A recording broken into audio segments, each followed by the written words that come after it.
जनप्रतिनिधियों में इतना अहंकार आ गया है कि वो ये सोचते हैं कि लगातार हमने इनसे वार्ता की, झोला भर भर के क्रेडिट देंगे, गाड़ियां भर भर के क्रेडिट देंगे। आओ तो सही, रविंद्र सिंह तो हिम्मत कर रहा है, आ रहा है, और भी कुछ लोग आएंगे तो वो हिम्मत कर रहे हैं जो आ रहे हैं, दूसरे लोग भी आओ ना, मना कौन कर रहा है। जो विधायक हैं जितने भी, अगर जो पार्टियों से जुड़े हुए हैं वो पार्टियों के बंधनों में बंधे हुए हैं। नमस्कार, मैं आरव सिंह और आप देख रहे हैं पॉलिटिकल पंचायत। लगातार जिस तरीके से ओरण बचाओ को लेकर आंदोलन चले, यात्राएं हुई और जैसलमेर में आंदोलन किया, करीब 34 दिनों तक धरने पर बैठे, ज्ञापन दिया, लेकिन खास तौर पर सरकार जो है इस पर कोई कड़ा कानून नहीं बना पाई। लगातार जिस तरीके से ओरण की टीम है राजधानी जयपुर भी पहुंची पदयात्रा करते हुए। कल भवानी निकेतन गेट पर जो है तमाम लोग जो है सीकर रोड पर पहुंचे ओरण की टीम, लेकिन कहीं ना कहीं सरकार ने सिर्फ आश्वासन ही दिया। हमारे साथ में हैं जो आंदोलन को लीड कर रहे हैं, गोपाल सिंह जी। गोपाल सिंह जी, अब आप लोगों की आगे की रणनीति क्या है? कल जिस तरीके से आप लोगों का डेलीगेशन गया, सरकार ने सिर्फ आपको आश्वासन दिया, वही जो आश्वासन पहले भी देते आ रहे। सबसे पहले तो अब हम यहाँ से अयोध्या जाएंगे, प्रभु श्री राम के दर्शन करेंगे, और राम के नाम पे और गाय के नाम पे जो लोग वोट मांग के सत्ता पे आए हैं और राम की जमीनें और गाय की जमीनें बेच रहे हैं, उनकी सीधी सीधी शिकायत राम से करेंगे। जी, आप कह रहे हैं कि अयोध्या जाएंगे, क्या लग रहा है कि अयोध्या और जो सरकार है वो राम की बात करती है, गाय की बात करती है, गौ माता की बात करती है, राष्ट्रमाता दर्जा देने की, वही गौ माता कहीं ना कहीं अपने हकों के लिए जो है कहीं ना कहीं इंतजार कर रही है। ये सरकार दोहरा रवैया अपना रही है। पूरे तरीके से सरकार दोहरा रवैया अपना रही है। गाय की जमीन, मंदिरों की जमीन बेच रही है, ये बिल्कुल गलत है। हम कोई सरकारी भूमि को ओरण भूमि दर्ज नहीं करवाना चाहते, हम कोई सरकारी भूमि को गोचर में दर्ज करवाना नहीं चाहते। जो पहले से गोचर है, जो पहले से ओरण और भूलवश दर्ज नहीं हो पाई, वही मात्र मांग रहे हैं। हम भी विकास में समझते हैं, पढ़े लिखे लोग हैं, सारी चीजें जानते हैं, लेकिन सरकार यहाँ अन्याय कर रही है, ओरण गोचर को खा रही है। ये सरासर गलत है, ये हम बिल्कुल होने नहीं देंगे। जल्दी हम जैसलमेर जिला कलेक्टर के आगे बहुत बड़ा पड़ाव देंगे। जब तक हमारी मांगे नहीं मानी जाएगी, पड़ाव हमारा वहीं रहेगा। क्या माने कि आपकी यात्रा जो है समाप्त हो गई है, आंदोलन खत्म नहीं हुआ है? आंदोलन तो पूरे जीवन खत्म नहीं होगा, क्योंकि ये सरकारों में जो स्वार्थीपन है ये कभी नहीं मिटेगा। ये राम को, गाय को बेचने से पीछे नहीं हटेंगे। लेकिन ये जो जयपुर तक की यात्रा थी, ये यात्रा यहाँ पूर्ण हो गई है, आंदोलन जारी है।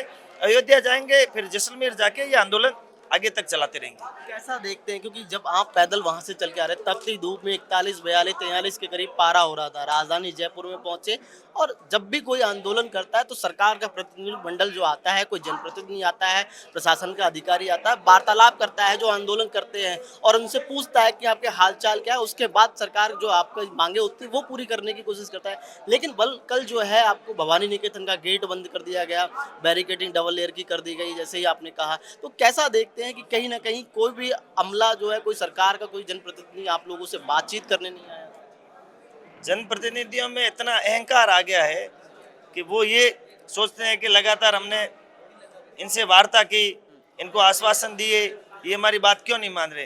चंद आदमी और हमारी बात नहीं मान रहे, तो सरकार को हम चंद आदमी लग रहे हैं, लेकिन हमारे पीछे राम खड़े, हमारे पीछे गाय खड़ी है, हमारे पीछे मंदिरों की शक्ति है, वो सबसे शक्तिशाली है।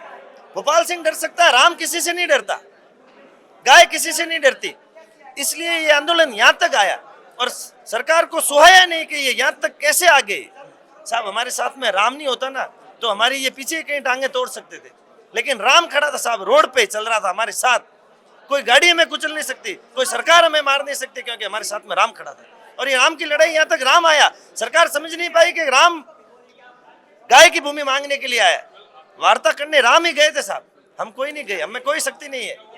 पश्चिमी राजस्थान से ज़्यादातर लोग आए इस ओरण को बचाने के लिए, गोचर भूमि, देवभूमि को बचाने के लिए। ओरण पूरे राजस्थान का मसला है। पूर्वी राजस्थान की बात करें, उत्तरी राजस्थान की बात करें, कहीं ना कहीं वहाँ से लोग कम आए, वहाँ तक संदेश क्या नहीं पहुँच पाया, या ऐसी चीज़ें हैं, या कुछ लोग जानबूझ करके नहीं आ पाए? इसमें समस्या ये है कि हमारे पास में संगठन नहीं है, हम तो भावना से, ईश्वर के आदेश से कुछ लोग काम कर रहे हैं। भविष्य में हम पूरे राजस्थान में ऐसा संगठन खड़ा करने का प्रयास करेंगे। ओरण हर जगह है, ये देवभूमि है। हमारे यहाँ पश्चिमी राजस्थान में ओरण बोलते हैं, ये पूर्वी राजस्थान में देवभूमि बोलते हैं। हर जगह ये जमीन है, ओरण गोचर हर जगह है। और हर जगह सरकार इन जमीनों को खत्म कर रही है। लेकिन हमारा जहाँ जहाँ नेटवर्क था, जैसलमेर बाड़मेर से खूब आए, मारवाड़ से भी लोग आए, और जयपुर में जिस रूट से हम आए उस रूट के भी बहुत सारे लोग आए, शहर से भी खूब आए लोग, मीडिया बंधुओं का खूब सहयोग रहा। लेकिन जहाँ हम पहुँच नहीं पाए, जहाँ तक हमारी आवाज़ नहीं पहुँचे, वहाँ के लोग नहीं आ पाए, तो उनकी गलती नहीं, हमारी गलती। क्या कुछ कहेंगे? कल रविंद्र सिंह भाटी धरने पर बैठे, आपकी यात्रा में जो है शामिल हुए, तमाम कुछ लोग ये कह रहे हैं कि रविंद्र सिंह भाटी क्रेडिट ले गए। क्या लग रहा है कि अगर और भी कोई नेता जनप्रतिनिधि आपका सहयोग करे, समर्थन करे, तो कोई इसमें दो राय वाली बात नहीं है? हम तो क्रेडिट देना चाहते हैं, आप आओ, सारे नेताओं को निवेदन है कि आप लोग आओ, क्रेडिट लेके जाओ और काम करवाओ। ओरेंज टीम में से किसी व्यक्ति को क्रेडिट नहीं चाहिए, हमें तो सिर्फ गोचर चाहिए, ओरेंज चाहिए जो गाय और मंदिर के नाम हो जाए। झोला भर भर के क्रेडिट देंगे, गाड़ियां भर भर के क्रेडिट देंगे। आओ तो सही, रविंद्र सिंह तो हिम्मत कर रहा है, आ रहा है, और भी कुछ लोग आएंगे तो वो हिम्मत कर रहे हैं जो आ रहे हैं, दूसरे लोग भी आओ ना, मना कौन कर रहा है। प्रधानमंत्री नरेंद्र मोदी जी भी आ रहे हैं, क्या कुछ कहेंगे कि प्रधानमंत्री नरेंद्र मोदी जी को लेकर के कहीं ना कहीं आ रहे हैं, तो किस तरीके से उनका जो है अपनी बात रखेंगे और किस तरीके से उनको बताएंगे समस्या?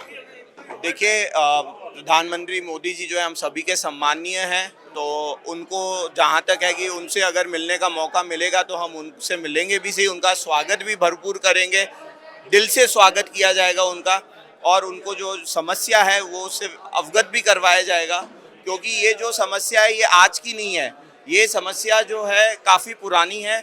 हमारे जो ओरण हैं, जो हमारे देव मंदिरों की जो ये ज़मीनें हैं, जंगल हैं, ये हमारे रेवेन्यू रिकॉर्ड में जो है समरी सेटलमेंट के समय से दर्ज नहीं है। तो ये जो विसंगति है रेवेन्यू रिकॉर्ड्स की, उसके लिए उनको अवगत कराया जाएगा कि यहाँ पे ये ऐतिहासिक धरोहरें हैं, कि हमारे जो ओरण है वो आज ऐतिहासिक चीज़ें हैं।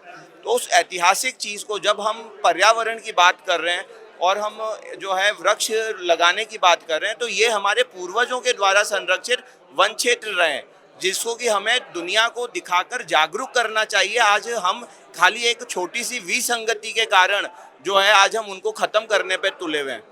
आप लंबे समय से ओरण से जुड़े हैं, ओरण की टीम का सदस्य आप हैं और इनका सहयोग कर रहे हैं, समर्थन कर रहे हैं, हर मूवमेंट पर आप बता रहे हैं इनको किस तरीके से क्या करना चाहिए।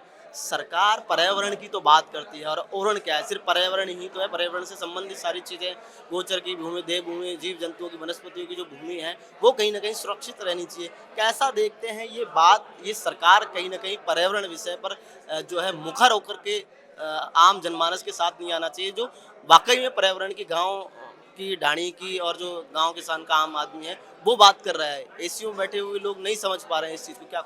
जी देखिए, इसमें सबसे बड़ी जो बात है, एक तो जो हमें बताया कि रेवेन्यू रिकॉर्ड्स की जो विसंगति है, और दूसरा है कि जो लोग एसी में बैठे हुए हैं, जो लोग जो है उस पद तक पहुंचे हैं, वो कहीं ना कहीं ज़मीन से कट चुके हैं।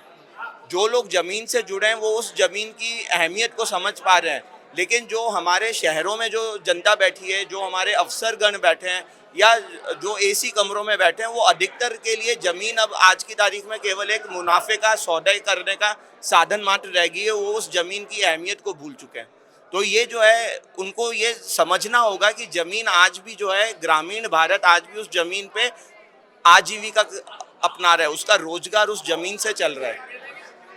4 से 5 विधायक आते हैं जैसलमेर बाड़मेर से, अगर हम बात करें, दिग्गज विधायक हैं, और बात करते हैं, उन्होंने हर बार कहा जब भी आप लोगों ने आंदोलन किया शुरुआती दौर में कि हम वार्ता कराएंगे सरकारों से, कहीं भी कल वो दिखाई नहीं दिए। जब आप लोग राजधानी जयपुर में पूछे, पानी तक के लिए पूछने के लिए नहीं आए वो लोग। जी देखिए, जो विधायक हैं जितने भी, अगर जो पार्टियों से जुड़े हुए हैं वो पार्टियों के बंधनों में बंधे हुए हैं, तो इसलिए अब उनको अगर नहीं आ सकते हैं तो इसमें हमारा कोई उनको आरोप नहीं लगा रहे हम, लेकिन उनको इस चीज़ को पार्टी स्तर से ऊपर उठकर सोचना चाहिए।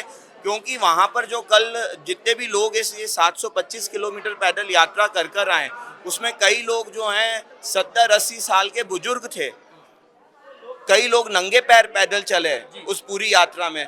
तो एक सहानुभूति के तौर पर ही सही, वो अगर वहाँ पे आते तो लोगों में एक पॉजिटिव संदेश जाता था, एक सकारात्मकता का प्रसार होता, लेकिन कल वो नहीं दिखा, तो उससे कहीं ना कहीं सबका जो मन है वो दुखी हुआ। लेकिन तो भी जो है, क्योंकि हमें भी उनकी मजबूरी मालूम है कि भाई वो पार्टियों के उसमें बंधे हुए हैं, तो इसलिए वो नहीं करेंगे। तो एक ये मन को दिलासा देने वाली बात है कि भाई ठीक है, वो लोग नहीं आए तो अब क्या है आगे की रणनीति क्या रहेगी, क्योंकि यात्रा तो आपकी समाप्त हो चुकी है, आंदोलन खत्म नहीं हुआ है आप लोग कह रहे हैं, तो क्या रहेगा कि वापस पुनः एक बार आंदोलन करेंगे? जी बिल्कुल, अभी हम जो है यहाँ से अयोध्या जाएंगे, राम मंदिर जाएंगे, राम जी को जो है अपना जो है ज्ञापन देंगे वहाँ पर, और उनसे भी प्रार्थना करेंगे कि सरकार को सद्बुद्धि दे, और जो मंदिरों की ज़मीनें हैं, जो गायों की ज़मीनें हैं, गोचर ज़मीनें हैं, ओरण की ज़मीनें हैं, उनका जो है वो किसी भी प्रकार से उनको रेवेन्यू के अंदर जो है सही करके उनका जो है सौदा ना करे। और आगे जो है अगर कुछ कार्रवाई नहीं होती है तो अगले महीने से जैसलमेर जिला मुख्यालय के ऊपर बड़ा आंदोलन किया जाएगा। अंतिम छोटा सा सवाल पूछूंगा, ये सरकार गाय गोबर गौमाता इन सब की बात करती है, वाकई में क्या लग रहा है कि सरकार इन पर मुखर होकर के बात करती है, इन पर कानून नियम कुछ बनाने की कोशिश भी करती है? देखिए, कागजों में तो बहुत कार्रवाइयाँ होती हैं, खूब चीज़ें होती हैं, लेकिन धरातल पर वो अभी तक दिखती नहीं है हमें। क्या नाम है? पार्थ जगानी। देखिए ये ओरण की टीम के सदस्य हैं और अभी हमने गोपाल जी से भी बातचीत करी। लगातार जिस तरीके से आंदोलन चला, अब इन्होंने कहा है कि हमारी यात्रा समाप्त हो गई है लेकिन आंदोलन खत्म नहीं हुआ है, फिर एक बार जैसलमेर में आंदोलन करेंगे और ये आंदोलन तब तक चलेगा जब तक सरकार इस पर जो है सख्त नियम कानून नहीं बना देगी, तब तक हम जो है आंदोलन खत्म नहीं करेंगे। लगातार सहयोगी हम आपको दिखाते रहेंगे। सहयोगी कैमरामैन राजेंद्र शर्मा के साथ मारव सिंह, पॉलिटिकल पंचायत, जयपुर।